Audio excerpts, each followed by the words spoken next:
Hi నమస్తే అండి. ఈవేళ కట్టెల పొయ్యి మీద కోడిగుడ్లు ఎండినత్తల్లో కూర వండుకుందామండి. మట్టి కుండ పెట్టేటప్పుడు కుండలో నీరు వేసుకొని పెట్టండి, డైరెక్ట్ పెట్టకండి. బాగా కడుక్కొని గుడ్లు వేసుకోవాలి. ఒక 10 నిమిషాలు బాగా ఉడికించుకోవాలి. మా మిద్దె తోటలోనే మిరపకాయలతోనే వండుకుంటున్నానండి. ఈ మధ్య మార్కెట్లో కొనట్లేదు మిరపకాయలు. ఉల్లిపాయలు మిరపకాయలు చక్కగా కట్ చేసుకోవాలండి. టమాటీలు సైడ్ పెట్టుకోవాలి. నీట్గా నెత్తల్లో చక్కగా కడుక్కొని 2-3 సార్లు కడుక్కొని సైడ్ పెట్టుకోవాలి. ఇలాంటి మట్టి కుండలో కడుక్కుంటే నీసు అంతా పోతుందండి. పైన పులుసు ఉంటుంది కదా, అవన్నీ పోతాయి. చక్కగా ఒక 3 సార్లు కడుక్కోండి. మరీ ఎండి చేపలు ఎక్కువగా కడక్కండి, ముక్కలు అయిపోద్ది. ఉండేటప్పటికి మరి ఇంకేం ఉండవండి, ముళ్ళులే కనిపిస్తాయి. ఇలాగ ఒక 3 సార్లు కడుక్కోండి. గుడ్లు ఉడికిపోయండి చక్కగా. అవి తీసుకొని ఒలుచుకున్నాను. ఆ గుడ్డు పెంకుతోని ఇలాగా ఘాట్లు పెట్టుకుంటున్నాను. అన్ని గుడ్లు అలా ఘాట్లు పెట్టుకొని ఆ సైడ్కి ఉంచుకోవాలి. సైడ్ పెట్టుకొని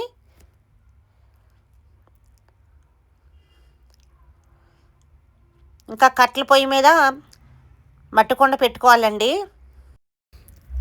వేడి ఎక్కకుండానే ఆయిల్ వేసుకోవాలి. మట్టుకుండకి కొత్తగా ఉండేవారు జాగ్రత్త అండి. ఆయిల్ కొద్దిగా ఎక్కువ వేసుకోవాలి, ఎందుకంటే గుడ్లు ఫ్రై చేయాలి, నెత్తళ్ళు ఫ్రై చేయాలి. దీంట్లో చిటికెడు పసుపు వేసుకున్నాను. పసుపు వేసుకుంటే చిటపట్లాడదండి, గుడ్లు పగిలి తుల్లే అవకాశం ఉండదు. అందుకోసమే చిటికెడు పసుపు వేసుకోవాలి. వేసుకొని నెమ్మదిగా అన్నీ కలుపుకుంటూ మొత్తం ఫ్రై చేసుకోవాలండి. ఇలా ఫ్రై చేసుకోవాలి జాగ్రత్తగా. ఇంకా అయిపోయండి. ఇంకా తీసుకొని సైడ్కి పెట్టుకోవాలి.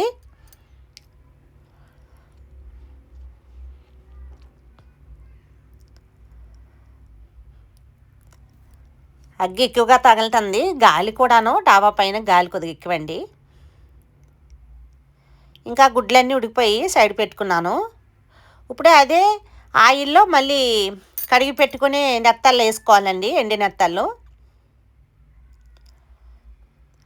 అవి కూడా చక్కగా ఫ్రై చేసుకోవాలి.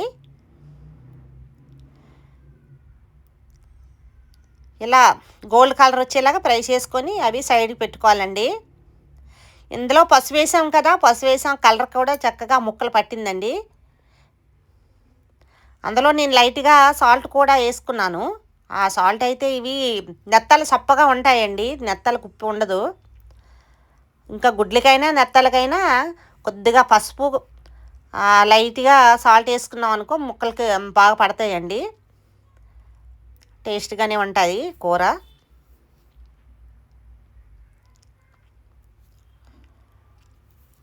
మొత్తం ఇలా తీసుకోవాలి. మరీ ఎక్కువ టైం వదిలేకండి. ఇంకా అన్ని తీసుకున్నాను. అదే కుండలో మళ్ళీ కొద్దిగా ఆయిల్ వేసుకున్నాను, ఎందుకంటే ఆయిల్ అంతా లాగేస్తుంది కదా, ఈ నెత్తళ్ళన్నీ గుడ్లు పీల్చుకుంటాయి కదా. దాంట్లో కోసి పెట్టుకునే మిరపకాయలు, ఉల్లిపాయ ముక్కలు వేసుకున్నాను. బాగా కలుపుకోవాలి. ఇది గోల్డ్ కలర్ వచ్చేలాగా మనం కలుపుకోవాలి. మా మిద్దె తోటలో చిన్న కరేపు మొక్క పెట్టుకున్నాను. అది 6 నెలలు అయింది కానీ పెరగలేదండి, ఎన్ని పోషకాలు ఇచ్చినా. కొన్ని తెచ్చుకునేవి అయితే కొద్దిగా తొందరగానే పెరుగుతాయి. ఇవి విత్తనంతో పెట్టాను, పెరగలేదండి. కడుక్కొని చక్కగా అవి వేసుకున్నాను తాలింపులో.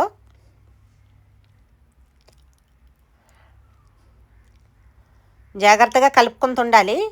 నేను కర్ర పెట్టలేదు, కర్ర గట్టు, ఇది మామూలు గట్టి కదా, కొద్ది జాగ్రత్తగా కలుపుకోవాలి.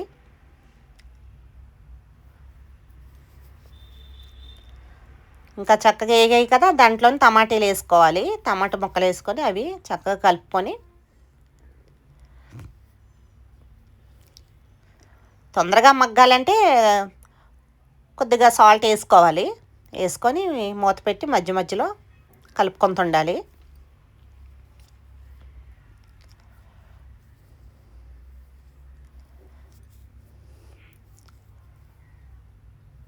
మా మిద్దె తోటలో రెడ్ కలర్ పువ్వు అండి, ఎంత బాగా కనిపిస్తుందో.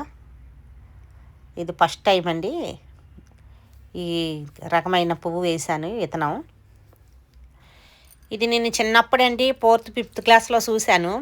ఆ మొక్కని మా భూమిజా గార్డెన్ వీడియోలో ఒకటి మా ఫ్రెండ్ వాళ్ళు పెరట్లో తీసాం కదా, అప్పుడు ఆ మొక్క ఉందండి. అందుకోసం ఆ విత్తనం తెచ్చి నేను డాబా పైన వేసుకున్నాను.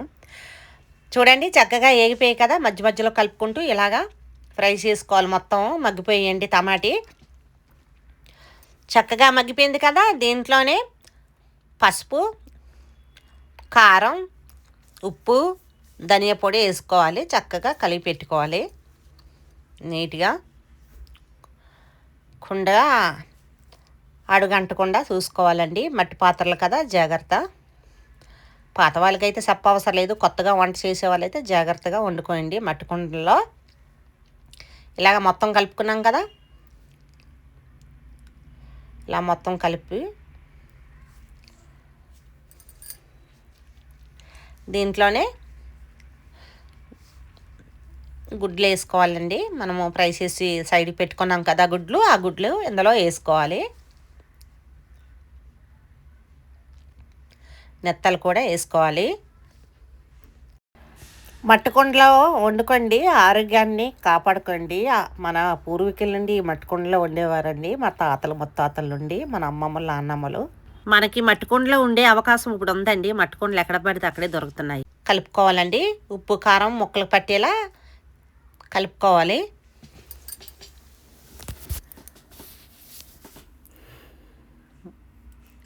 గుడ్లు పగలకుండా చూసుకోండి, లేదంటే ముక్కలు అయిపోద్ది.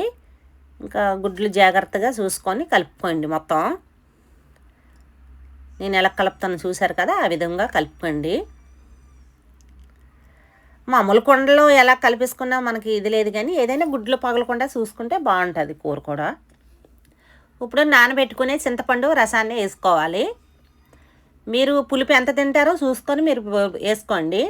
ఇందులో ఎండు మామిడి ముక్కలునే వేసుకోండి, ఇంకా మంచిదండి. చింతపండు కన్నా ఎండు మామిడి ముక్కలు వేసుకుంటే ఆరోగ్యానికి ఇంకా మంచిదండి. అవి ఉన్నాయి కానీ నేను మర్చిపోయాను, లేదంటే అదే వేసి వండేదాన్ని. నేను చింతపండు వేసుకున్నాను. మీకు ఎలా ఇష్టం ఉంటే అలా వండుకోండి. మూత పెట్టుకొని మధ్య మధ్యలో కలుపుకొని ఉండాలండి, మర్చిపోకండి. గాలికి అగ్గి రెపరెపలాడుతుందండి. చూడండి ఎంత చక్కగా ఉడుకుతుందో. ఆయిల్ కూడా పైకి వస్తుంది, అలా పైకి తేలుతుంది. దాంట్లోనే దంచి పెట్టుకుని ధనియా పొడి వేసుకున్నాను. మీరు మధ్యలో చూసుకోండి ఉప్పు కారం సరిపోందో లేదో, మీరు ఎంత తింటారో అంత వేసుకోండి. మాకైతే కరెక్ట్ సరిపోయిందండి, దీనికి కొలతలేమి లేవు. నేను ఎంత తింటానో నా అంచనా అది వేసుకుంటాను. మీరు ఎంత కారము ఉప్పు తింటారో చూసుకొని వేసుకోండి మధ్యలో. దీనికి పులుపు ఆ మాత్రం ఉండాలండి, మరీ ఎక్కువ పులుపు ఉండకూడదు, లైట్గా పులుపు ఉండాలండి. ఎందుకంటే ఎండి చేపలు ఉన్నాయి కదా దాంట్లో, మళ్ళీ గుడ్లకు కూడా పులుపు లైట్ పడితే టేస్ట్గా ఉంటుందండి. మా డాబా పైన వేసుకునే ఉల్లికాడలండి. ఉల్లిపాయలు అలా నాటాను, అవి వచ్చాయి.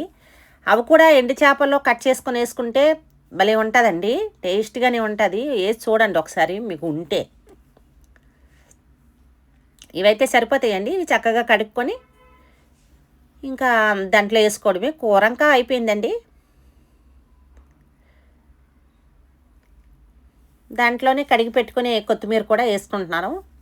కొత్తిమీర ఉండాలండి నాన్ వెజ్ కూరలకి. కొన్నికైతే వేయను, ఉంటే వేస్తాను, లేదంటే లేదండి. ఇలాగా కలుపుకొని ఒకసారి ఒక 2 నిమిషాలు ఉంచి ఇంకా తీసుకోవడమే. నేను ఎలా వండానో అలా వండి చూడండి. కూర మరి ఎలా ఉందో కామెంట్స్ రూపంలో తెలియజేయండి. గుమగుమలాడే ఎండి నెత్తలు కోడిగుడ్ల కూర రెడీ. మీరు వండి చూడండి, తినండి. ఎలా ఉందో కామెంట్స్ చేయండి.